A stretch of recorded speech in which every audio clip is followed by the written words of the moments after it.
السميع العليم.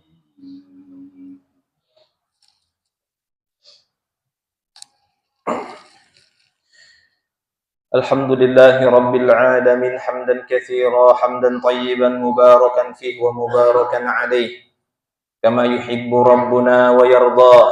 أشهد أن لا إله إلا الله وأشهد أن محمدا عبده ورسوله. اللهم صل وسلم على رسول الله محمد صلى الله عليه وسلم وعلى آله وأصحابه ومن تبعهم بإحسان إلى يوم الدين. أما بعد. وقال الله تعالى: ذلك ومن يعظم شعائر الله فإنها من تقوى القلوب ألا بذكر الله تطمئن القلوب. Para jemaah kaum muslimin yang dimuliakan Allah Subhanahu wa taala. Di dalam ayat tadi dalam surah Al-Hajj, Allah Subhanahu wa taala berfirman, "Dzalika waman yu'azzim sya'airallah." Yang demikian itu, siapapun yang mengagungkan, memuliakan syiar-syiar Allah.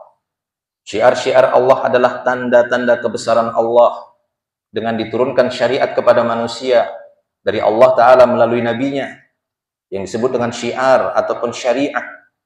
Maka siapa saja yang memuliakan, mengagungkan syariat-syariat Allah Tabaraka wa Ta'ala, syiar-syiarnya, maka bentuk pengagungan yang dilakukan oleh setiap hamba itu merupakan tanda dari takwa hatinya.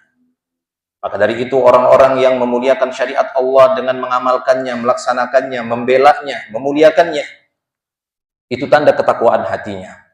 Dan ketahuilah dengan mengingat Allah, hati hamba ataupun hati manusia akan menjadi tenang.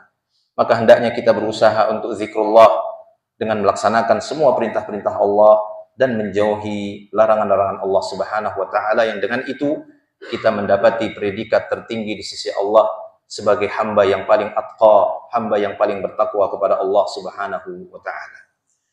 Allahumma salli ala Muhammad wa ala ali Muhammad kama sallaita ala Ibrahim wa ala ali Ibrahim innaka Hamidun Majid. Allahumma barik ala Muhammad wa ala ali Muhammad kama barakta ala Ibrahim wa ala ali Ibrahim innaka Hamidun Majid. Allahumma ighfir lana wa lil muslimina